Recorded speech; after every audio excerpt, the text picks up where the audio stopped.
The PAKHTUNS, Peter Mayne, the narrow smile, from east and west. It was good to be back. This time I was here with a strictly personal and limited motive. I had come to visit friends in the mountains that lurk like wolves on the borders of Pakistan and Afghanistan, the PAKHTUNS. I had first been to their country before the war, and then, during the war, with a commission in the Royal Air Force, I was seconded to the Government of India for work connected with the air aspects of Pathan country. For some years, I had lived close to the tribesmen, and as far as the pattern of my personal life was concerned, I had had time to develop a deep love for them as people. I wanted to see them again, particularly certain ones whom I still thought of as friends. Gigantic rocks now showed themselves in my window away to the north, the beginnings of Baluchistan. We were getting on. Below there was a river, its bed 3 times as wide as the channel winding its way down to the Arabian Sea. Mohenjo-daro was somewhere down there too, with its Indus Valley civilization still part buried under the debris of millennia, and the huge grey rocks to the north, rapidly growing from cliffs to hills to mountains, would be Bugti country, for me, no more than fragments of map knowledge. I had never been there, and all I could remember about the Bugtis was that they were a Baluchi tribe of biblical simplicity, and that, from a 19th century pioneer administrator's point of view, they had had one supreme merit. They bowed to the unquestioned authority of their chieftain. The benefits of 19th century progress, as the great Sandeman well knew. Though he was still a young man and not great at all when he first met the Bugtis, were more easily demonstrable to an audience of one than to a whole tribe of doubting, suspicious, and violent tribesmen. As it happened, the Bugtis placidly entered the British fold behind their asterisk Tumandar asterisk, who had seen the light and decided it would be better to offer his allegiance to the British in return for an allowance than to pay fief to his overlord, the Khan of Kalat. It does not happen like that with the tribal region Pathans, who don't care about chieftains or other people's enlightenment. It was not long before the mountains of the independent Pathans were visible through my window, tier upon tier towards the horizon. From this height, Afghanistan was probably visible too, but there was too much cloud to be sure which range marked the frontier. On the map, it is clear enough, boldly and definitively, the Durand Line. It is a newish frontier in terms of politics, and not really a frontier at all in terms of any other science. It was drawn in 1893, and it ought to matter a lot, but when it comes to problems of everyday life in those mountains, it counts far less. The Pathan tribes who straddle it ignore it in their daily business.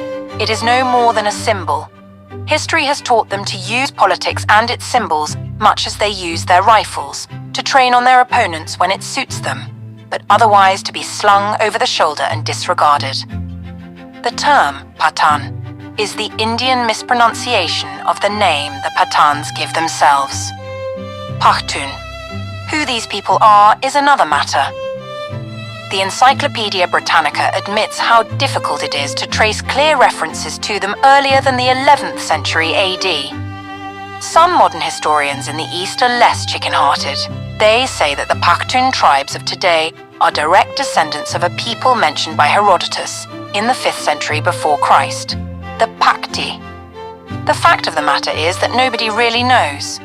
Until the 17th or 18th centuries, the Pakhtuns were known only to themselves. To the outside world, they were a barbaric and violent people inhabiting the border country of what was, almost equally vaguely, called Afghanistan. They are sometimes referred to as Afghans rather than Pakhtuns. No trained anthropologist ever studied them. It would be interesting to discover exactly what makes them fierce and ruthless, as well as something definite about their origins. But inquirers would meet with obstacles as frustrating to the science they profess as Pakhtun knives and rifles might be menacing to their lives. It is not permissible even to look at a Pakhtun woman, let alone talk to her, and a fundamental requirement of anthropological fieldwork is, naturally, the observation and questioning of women. A number of distinguished men have come in contact with Pakhtuns and have written about them, but none has been an anthropologist. So who are the Pakhtuns? How can we be sure when even the historians differ amongst themselves so truculently?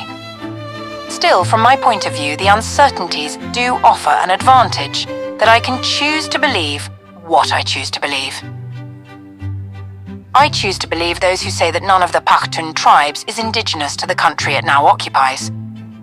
Broadly speaking, the Pakhtuns inhabit the northwest frontier province of Pakistan and the tribal regions to the north and west of the provincial administrative boundaries. There are important groups of them in the southern and eastern provinces of Afghanistan beyond the Durand Line. They spill over into Baluchistan. There is evidence to show that they are extremely varied in origin. It is assumed that they came at various periods on the different waves of migration that have carried the people of Central Asia, Persia, and the Middle East thousands of miles from their original homelands. There have been men to support the theory that the lost tribes of Israel are to be found amongst the Pakhtuns. But whatever the case, it seems unlikely that any of these tribes was other than weak when it first came, for no one, not being an Aboriginal, could have settled here of his own free choice. It is hard, cruel country on the whole, despite its cultivable valleys. There seems to have been no cartographer's finality about tribal boundaries. The Pakhtuns were essentially nomadic peoples. There would be eternal intertribal fighting over water, grazing grounds, and the like. There would be mutual and continuing distrust. There would be a tendency for tribes occupying the valleys in relative ease to grow relatively soft. Such a tribe, as it grew softer, would be raided by its tougher highland neighbours. It might even be expelled from its cultivable valley in time and take to the hills itself as the only available alternative. But whatever the case, some convention had to be adopted to regulate intertribal affairs and to make possible the seasonal movements from summer to winter, grazing in that country of extreme heat and cold. Fighting was all very well, but there had to be some limit. Indeed, in the course of time, a rudimentary code was adopted, and it still holds today. It is called Pakhtunwali, the Pakhtun Code, and its heart lies in 3 categorical imperatives. 1. To give food and shelter to all who demand it. 2. To grant asylum to all in need of it. 3. To retaliate against any form of attack. Pakhtunwali is not without nobility, even if it springs from violence and mistrust. Would that the Pakhtuns could agree amongst themselves. Would that some understanding were theirs. This was the lament of a Pashto poet of the 17th century. His name was Kushal Khan, and he was a member of the important Katak tribe. He had personal reasons for lamenting, of course. He had been imprisoned by the Mughal Emperor Aurangzeb. On his eventual escape, he did his utmost to organize the tribes in opposition to the man who had wronged him. Poor Kushal Khan, he failed because the Pakhtun tribes did not unite in his time any more than they do today, except in a cause that offered immediate, concrete, certain, and shareable reward. Kushal Khan's cause had no such appeal for anyone except Kushal Khan himself. There is seldom concord even amongst the members of a Pakhtun family. So how could there be concord in the larger unit of the village, or the section of the tribe, let alone within a tribe as a whole, or amongst the Pakhtuns as a whole?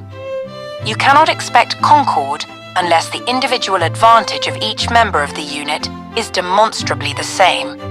The Pakhtuns have no one to speak for them, since each man speaks for himself, no leaders, since no man admits the superiority of another, and they all go their own ways in consequence. It is true that Kushal Khan Katak had been a leader of a sort, the sort that foreigners have tried to invent for the Pakhtuns. He had been subsidized by the Emperor Shah Jahan, Aurangzeb's predecessor on the Mughal throne. To the extent that he had been able at that time to buy them with Mughal gold, Kushal Khan had had Pakhtun mercenaries to follow him. But later, as a fugitive from Mughal prison with no gold at all, he could produce no claim to leadership that even his son Behram cared to recognize. In fact, Behram accepted Mughal money for taking up arms against his father. It was not to be so very different 200 years later when the British reached Pakhtun country.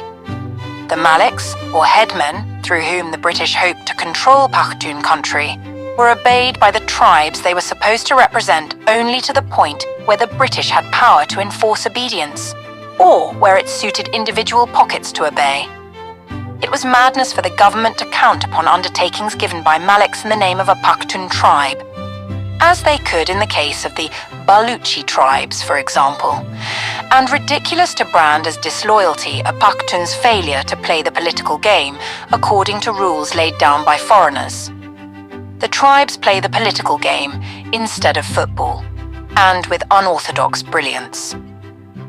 From earliest recorded history, invaders had come through the passes and defiles of Pakhtun country on their way to India, that prize for the greedy. They were content to get through as quickly as they could, of course. There was nothing worth taking in those barren hills, but the tribes ignored the fact that none of these invaders had seriously considered overrunning and subduing them. They recalled only that everyone had failed to do so. And with each successive failure, their almost paranoid arrogance increased till they came to believe themselves invincible. It is obvious, of course, that the plainsman tribes were not invincible at all. Some of them were encircled and subdued by the Sikhs in the early 19th century, and the rest by the British in the second half of the century. It should be equally obvious that the toughest and most formidable of the Pakhtuns can claim these distinctions solely because their mountains are difficult of access. It is these inaccessible ones who have kept alive the tradition of invincibility. Does some special virtue lie hidden beneath the poverty which accompanies the invincibility of the elite, I wonder? The elite themselves have come to think so, and their belief is tacitly shared by the Pathan plainsmen. So real is this feeling that I am tempted to reserve the term Pakhtun for the independent tribes of invincibles, and to let the term *Pathan* stand for those who, by the accident of geography, politics, and the ambitions of empire builders, have been encircled and subdued, and who, as a result, are more prosperous than they have ever been before. By the turn of the century, it all looked quite nice on paper, a sort of Neapolitan ice cream, 3 layers each with its distinctive political colour, yet all of the same general ingredients. You had the British-administered Northwest Frontier Province, peopled by Pathans. Next, you had the independent Pakhtun tribal regions, a protectorate lying as a buffer between the WFP and the Durand Line frontier of Afghanistan. And beyond the Durand Line, you had Pakhtuns again, as triumphantly uncontrolled by Kabul as their brothers in Pakhtunwali were uncontrolled by the British. The situation had not changed basically by 1947, so far as the most important and intractable of the tribes were concerned.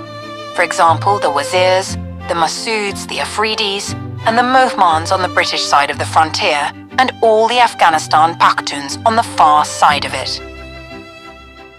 In 1947, when Pakistan came into existence, the Pakhtuns still held their topographical trumps. Probably they were still uncertain of Pakistan's strength and determination, but they were realists. They sent their emissaries to make polite speeches to the newcomer, Pakistanis, and, in return, were promised the continuance of the allowances benefits they had been receiving from the British. At the same time, because it was traditional for them to visit Kabul as well, members of the same tribes crossed the Durand Line to renew expressions of goodwill with the Afghan throne. Both Karachi and Kabul knew what the Pakhtuns meant by such protestations, though it would have been silly to expect either to publicize their knowledge. The Pakhtuns knew too. Their tribesmen returned to their mountains, bearing gifts from both sides, and they must have told themselves over their cups of green tea that the status quo had been satisfactorily assured.